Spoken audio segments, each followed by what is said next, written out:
안녕하세요 여러분들, 윤시원의 공포라디오 MC 윤시원입니다. 오늘은 마왕님과 여우님이 함께 인사드리도록 하겠습니다. 안녕하세요. 안녕하세요. 방입니다. 제가 지방 출장을 좀 많이 가잖아요. 맞아요. 네, 혹시 공포라디오 시청자분들을 위해서 좀 소개해 주실 여행지가 있을까요? 저는 딱 한 군데 떠오르는 데가 있어요. 사천. 네, 사천은 지금 방금 왔는데, 사천도 좋았지만, 갔던 데 다 좋았지만, 네. 거제도가 아. 저는 너무 경치가 좋더라고요. 그래서, 만약에 제가 어떤 이유로 지방에 살아야 된다라고 하면 거제도를 맨 처음 생각하지 않을까. 그럼 공포라디오 시청자분들한테 거제도 여행을 좀 추천하는 편이신 거네요? 네, 왜냐면. 그럼 거제도 사람들한테는 어디를 추천해 주실래요? 뭐 인천 오세요. 인천, 성도. 거제 좋죠. 저희가 가봤는데 너무 진짜, 예쁘더라고요. 네, 예뻐요. 네, 아무튼 윤시원의 공포라디오는 여러분들이 올려주신 사연을 저와 게스트분들이 소개해드리고 사연에 관한 이야기를 해보는 자리입니다. 오랜만에 우리 여우님이 나오셨으니까 네. 여우님이 하나 뽑아서 제가 또 하나 바로 전 남자답게 가운데 거 뽑겠습니다. 오케이. 네. 왠지 딱 보니까 느낌이 시원이 형께 먼저 나올 느낌인데 제 걸 뽑았나요? 네, 검은 마스크입니다. 검은 마스크. 어떤 내용일라나? 검은 마스크. 우리 팬더마치는 검은 마스크 뭐 자주 쓰잖아요. 네. 기본 아이템이죠. 맞아요. 네. 근데 그거 아세요? 그 고스트헌터의 마스크 창시자가 접니다. 맞아. 사실 그때 당시에는 검은 마스크 자체가 없었어요. 맞아요, 진짜. 하얀색 마스크인데 그 하얀색 마스크조차도 안 썼어요. 그러니까 코로나 이전에는 마스크를 쓰면 이상하게 쳐다봤어요. 뭐 맞아. 감기 걸렸나? 네, 이런 감기 걸려도 안 쓰는데. 네, 감기 걸려도 안 네. 쓰는 그냥 그런 거였는데 저는 365일 쓰고 다니면서 이제 몇 년 동안 쓰고 다니다 보니까 저만의 아이템이었거든요. 근데 코로나 터지면서 너도 나도 마스크를 쓰는 거예요. 그리고 색깔이랑 디자인도 되게 다양해졌어요. 네, 그러면서 점점 저의 색깔이 없어지더라고요. 그 마스크를 쓰게 된 배경은 물론 제가 먼지 맞는 거 이게 원래 사람들 그때 당시에는 먼지를 마신다는 거에 대한 그게 없었어요. 흉가하시는 분들이 무조건 이제 마스크를 벗고 다녔는데 저는 유독 그런 게 좀 싫어서 마스크를 쓰긴 했지만 모든 빙의와 뭔가 이 안 좋은 기운이 입으로 들어간다고 저는 생각을 했거든요.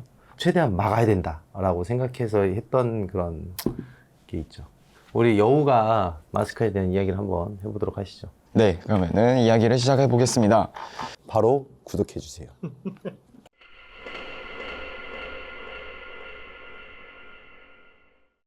때는 코로나가 터지기도 한참 전 일반 사람은 마스크를 전혀 쓰지 않고 있을 때 제가 겪은 일입니다. 그 당시의 마스크는 거의 아이돌이나 유명인들이 얼굴을 가리는 용도로 썼던 때였죠. 그런데 제가 자취하던 빌라에 꼭 검은 마스크를 쓰고 다니던 청년 하나가 있었어요. 난가? 그럼 아니에요? 눈만 봐서는 모르겠지만 같은 남자인 제가 봐도 꽤 훈남이라고 느껴졌던 기억이 납니다. 난가? 아니네. 아니네. 저 같은데. 제가 살던 빌라는 독특한 구조였는데 복도식 베란다가 집마다 어깨 높이 정도의 벽으로 나뉘어져 있고 나머지 위는 쇠창살로 막혀져 있었습니다. 베란다가 그렇다 보니 베란다 문을 열어놓으면 옆집의 소음이 다 넘어오는 좋지 않은 구조였죠. 사실 살기 좋은 곳은 아니었습니다. 집으로서의 역할을 제대로 하지 못하는 곳이었거든요. 하지만 그래서인지 월세 가격이 매우 쌌죠. 그 청년은 저와 같은 층에 사는 듯 보였습니다. 복도에서 자주 마주쳤거든요. 늘 꼭 마스크를 쓰고 다녀 오히려 눈에 띄었습니다. 아르바이트를 2탕이나 뛰고 와 기절하듯 잠든 날이었어요. 저는 날카로운 비명소리에 잠에서 깼습니다. 열대야 때문에 베란다 문부터 모든 창문을 다 열어놓고 자서인지 제 귀에다가 대고 소리를 지른 것 같이 가깝게 들렸어요. 저는 옆에 벗어두고 잤던 티를 주섬주섬 주워 입으며 현관문을 열어보았습니다. 복도 끝에서 두 번째 집에 살던 여성 2분이 나와 있었어요. 근처 공장 사무직 직원 2분이 숙소로 쓰는 곳이었죠. 무슨 일이에요? 강도예요? 핸드폰으로 신고를 할 심산으로 112를 누르며 다가가는데 절 발견한 한 여성분이 맨발로 달려와 제 팔을 잡아당겼어요. 혹시 여기 눈 아래 볼부터 여기 턱 끝까지 길게 흉터 있는 남자 본 적 있어요? 아니요. 전 지금 자다가 비명 소리 듣고 나온 거라서. 강도예요? 얼굴 봤어요? 제 말에 다른 여성분이 뒤에서 덜덜 떨면서 이어 말했습니다. 그런데 그게 좀 이상하더라고요. 거실에서 에어컨을 틀어놓고 자고 있었는데 갑자기 덜컹덜컹 창살 흔들리는 소리가 들려서 깼대요. 복도 끝 집은 같은 공장 사람 숙소인데 야간 근무라 집이 비어있다는 것을 알고 있었다고 합니다. 그렇다면 이 찰상이 흔들린 곳은 다른 옆집 분이었죠. 남의 집 창살을 이 밤중에 흔들다니 미쳤나 싶어 한마디 하려는 베란다 문을 열었는데 어두운 창살 너머로 한 남자와 눈이 마주쳤대요. 그런데 눈빛이 너무나 섬찟했다고 합니다. 당신 뭐야? 자꾸 그러면 신고할 거야! 소리를 지르자 갑자기 씩 웃더니 쓱 사라지더랍니다. 옆집에 별 이상한 또라이가 이사 왔다고 욕하며 베란다 문을 닫고 돌아서는데 팟! 현관불이 갑자기 켜지더니 방금 본 그 남자가 소름 끼치게 웃으며 우두커니 서 있었다고 해요. 너무 무섭고 소름이 끼쳐 둘이 부둥켜 안고 비명을 지른 것이라고 합니다. 그런데 한참 동안 아무 소리가 안 들려 현관 쪽을 바라보자 남자가 사라져 있었다고 해요.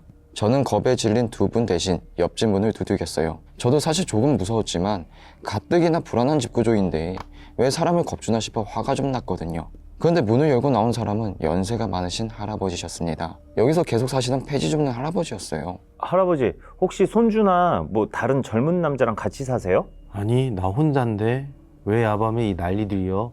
버뜩 자. 시끄러 죽겠네. 그러고는 문을 쾅 닫아버리셨어요. 그런데 힐끔 본 할아버지의 현관에 놓인 신발들이나 집안을 보면 거짓말로 보이진 않으셨습니다. 분명 할아버지네 베란다에 있었는데 도둑인가? 일단 경찰에 신고하시고 순찰 좀 자주 해달라고 해요. 저도 집주인한테 전달해 놓을게요. 감사합니다. 두 여성분은 머뭇거리다 집에 들어가셨어요. 다행히 더 이상 소란은 일어나지 않았습니다. 그런데 흉터가 큰 남자라 한 번도 본 적이 없는데 어쩐지 마스크를 쓰고 다니던 그 남자가 문득 떠올랐죠. 혹시 하는 의심이 저도 모르게 들더라고요. 이내 생각해서 지웠지만요. 그리고 며칠 뒤 비슷한 사건이 다른 층에서 일어났습니다. 누군가 창살을 벌리고 침입하려는 모습에 소리를 지르자 쓱 사라졌다가 현관 앞에 나타났다는 거예요. 이번엔 혼자 사시던 5층 집 아주머니의 집이었습니다. 방으로 달려들어와 문을 잠그고 경찰에 신고했는데 경찰이 왔을 때는 이미 아무도 없었다고 해요. 이번에도 목격담은 똑같았습니다. 얼굴에 큰 흉터가 있는 남자였어요. 그런데 경찰이 범인의 인상착의를 듣고 나서는 의아해하더래요. 흉터 그 자식 아니야? 근데 그럴 수가 없잖아. 그러니까 일단 알겠습니다. 순찰 강화하고 주변 CCTV 돌려볼게요. 이렇게 말하고 돌아갔다고 하더군요. 하지만 주변 CCTV도 그렇고 순찰 도중에 수상한 남자를 본 적도 없다고 해요. 아르바이트를 마치고 가게에서 직원들과 술 한잔을 하고 늦게 들어오던 날이었어요. 많이 마신 건 아니었는데 어쩐지 속이 좋지 않아 빌라 앞 계단에 앉아서 숨을 고르고 있었습니다. 이 상태로는 집으로 올라가다 계단에 실수를 하게 될 것 같았어요. 숨을 푸 내쉬며 술기운을 빼고 있는데 어쩐지 절 쳐다보는 것만 같은 시선이 느껴졌습니다. 고개를 돌려가며 주변을 둘러보았지만 늦은 새벽이라 아무도 보이지 않았죠. 아무래도 취한 것 같다는 생각을 하며 자리에서 일어났습니다. 그런데 빌라 안 계단 쪽에서 마스크를 쓴 남자가 저를 뚫어지게 쳐다보다 터벅터벅 계단 위로 올라가는 것이 보였어요. 순간 술기운에 뭘 쳐다보나 싶어 욱했지만 이제 슬슬 소변도 마려워져 빨리 집에 들어가야겠다 싶었습니다. 술 취해 비틀거리는 저보다 한참 앞서 집에 들어갔어야 할 남자가 저희 집 쪽 북도 끝에 서 있는 것이 보이더군요. 확실히 취했던 것 같아요. 제비 멋대로 움직인 걸 보면요. 새끼 나 수상하네. 조용한 빌라 복도에 혀 꼬인 제 목소리가 그렇게 크게 울릴 것이라고는 저도 예상치 못했습니다. 제 쪽으로 남자의 고개가 돌아가는 것을 보고 전 뜨끔해져 재빨리 집 비번을 눌렀어요. 그리고 빠르게 문을 열고 집 안으로 들어왔습니다. 술만 마시면 왜 없던 치기가 생기는지 한숨을 내쉬며 거실로 들어서려는데 어쩐지 밖을 확인하고 싶어지더라고요. 저는 조심히 외시경으로 복도를 내다보았습니다. 남자도 그냥 집에 들어간 것인지 좁은 외시경 시야에 걸리는 것이 아무것도 없었습니다. 빨리 잠이나 자야겠다 싶어 몸을 돌리는 순간 다 구경했냐? 얼굴에 길게 흉터가 난 남자가 마스크를 벗으며 제 코앞에서 씩 웃었습니다. 저는 으악! 몸을 웅크리고 주저앉으며 비명을 질렀어요. 조금 부끄러운 이야기지만 조금 지렸던 것도 같습니다. 그만큼 그 순간은 제 인생에서 앞으로는 다시는 없을 무서운 시간이었어요. 그렇게 몸을 덜덜 떨고 있는데 이상하게 아무 일도 벌어지지 않는 거예요. 저는 머리를 가렸던 팔을 슬쩍 내리며 앞을 힐끔 바라봤습니다. 캄캄한 집안만 보였어요. 제가 놀라 팔을 확 내리자 제 큰 움직임에 현관 센서가 켜졌습니다. 분명 집안에 저 혼자였어요. 아무도 없었습니다. 분명 흉터가 큰 남자가 말하는 목소리까지 들었는데 말이죠. 뭐야. 저는 현관에 주저앉아 그렇게 한참 동안 욕만 하며 시간을 보냈습니다. 술이 깨고 정신이 좀 맑아지자마자 저는 경찰서로 향했어요. 그리고 저도 그 흉터의 남자를 보았다고 진술하였죠. 그런데 제 말을 다 받아 적던 경찰 한 분이 고개를 갸우뚱하더니 제 말을 끊는 겁니다. 근데 정말 저희가 확인차 하나만 물어보겠습니다. 흉터가 여기부터 여기까지 있는 거 맞아요? 검은 마스크 쓰고 다니고 쌍꺼풀은 없지만 눈은 크고 눈썹 진하고 키는 한 이 정도? 하나만 묻겠다던 경찰은 제가 본 남자를 아는 것처럼 상세히 물어보았습니다. 제가 본 그 모습 그대로였어요. 제가 네, 맞습니다 답하자 다른 경찰관과 눈을 마주치며 뭔가 시선을 교환하던 그 경찰이 하고 웃더라고요. 아, 이상하네. 그 자식 예전에 이 일대 다 쑤셔놓고 다니던 성폭행범이거든요. 네? 근데 걔 죽었어요. 도망치다 발 미끄러져서 추락사했거든, 그놈. 근데 왜 자꾸 목격담이 보이는 거야? 이거 진짜 미치겠네. 자기네들끼리 술렁이던 경찰이 일단 제게 집으로 돌아가 있으라고 하더군요. 비슷한 놈일 수도 있으니 확실히 수사해보겠다고 하였습니다. 그런데 가만히 집에서 생각해보니 이상하더라고요. 그 마스크 낀 남자는 어떻게 제 집에 들어와 뒤에 서 있을 수 있었던 것일까요? 그리고 어떻게 사라진 것일까요? 순간 등골이 오싹해져 더는 집안에 있을 수가 없겠더군요. 저는 간단히 옷만 챙겨 친구의 집으로 갔습니다. 그리고 바로 방을 뺐어요. 아무리 월세가 싸도 더 이상 그 집에는 못 들어가겠더라고요. 코로나 이후에 모든 사람들이 마스크를 쓰고 다닐 때 전 한참 동안 바깥을 나가지 못했습니다. 그때 그 남자의 얼굴이 떠올라서요. 특히 검은 마스크는 보기만 해도 손바닥에 땀이 찼죠. 정말 제가 그때 보았던 그 남자는 귀신이었을까요? 아직도 전 뒤를 돌아보는 것이 무섭습니다. 겁이 많아졌다고 친구들이 놀려도 어쩔 수가 없어요. 이 트라우마는 아마 평생 갈 것 같습니다. 과연 사연자가 본 영가가 정말 사람이 아니라 귀신이었을까요? 와, 근데 한 공간에서 여러 사람이 똑같은 귀신이라는 존재를 본 거잖아요. 근데 그 귀신이라는 사람은 이제 성폭행범으로 안 좋은 그런 거를 했던 사람이었고 추락사를 했는데 아직도 거기에 남아서 똑같은 일을 반복을 한다는 것 자체가 저는 굉장히 소름 돋는다. 유사범죄라고 생각합니다. 카피캣 얘기하는 거예요? 네, 모방범죄입니다. 왜죠? 말이 안 돼요. 세상에 귀신이 어디 있습니까, 여러분들? 이건 말이 안 되는 거예요. 네, 말이 안 되니까 귀신이라고 생각하는 거죠. 맞습니다. 네? 맞아요. 일리 있습니다. 근데 이건 모방범죄일 가능성이 있어요. 왜냐면 너무 너무 똑같아요. 너무 똑같이 생겼어요. 맞아요. 근데 너무 똑같긴 해요. 네. 아니 그거 막 이렇게 여기 있었다가 막 여기 있었다가 잠긴 문 들어왔다가 하니까 이거는 일단 최소한 사람은 아니지 않을까요? 그러니까 그 부분은 귀신인 거예요. 그리고요? 다른 부분은 카피캣일 가능성이 있습니다. 아, 왜냐면 이게 무조건 다 그 귀신 탓을 할 수는 없어요. 우리 제보자님 아주 잘하신 거예요. 그 바로 뺀 거. 걔가 남자 좋아할지 어떻게 알아요? 그 남자는 그 남자분 아니에요? 제보자분? 네, 네, 남자분입니다. 얼마나 무서웠겠어요.